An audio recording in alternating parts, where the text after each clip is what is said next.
I can guide you through preparing a creative version of arancini, combining the earthy taste of beetroot with the creaminess of goat cheese. This is a non-traditional variation on Sicilian arancini, yet we preserve the Italian spirit in the flavor pairing. Here are the ingredients and the method.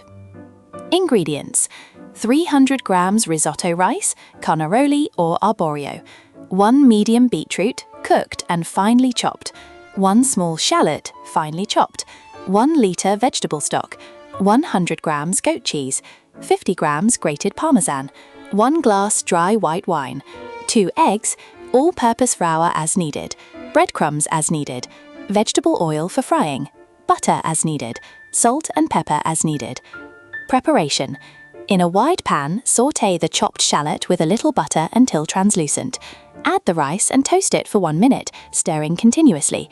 Deglaze with the white wine and let the alcohol evaporate. Stir the chopped beetroot into the rice and mix well. Begin adding the hot vegetable stock 1 ladle at a time, stirring constantly and waiting until each addition is absorbed before adding the next. Halfway through cooking, add half the goat cheese and stir until melted.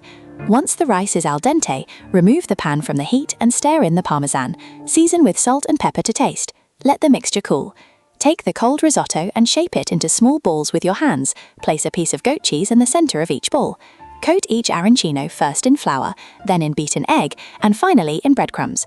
Heat plenty of vegetable oil in a pan and fry the arancini until golden and crispy. Drain on paper towels to remove excess oil and serve hot. Arancini with beetroot and goat cheese are ideal as an appetizer or main course, offering an explosion of flavors that combine earthiness with the freshness of goat cheese. Trivia: arancini are classics of Sicilian cuisine, typically filled with ragu, mozzarella and peas. Their shape can be round or conical, depending on the region of Sicily where they are prepared.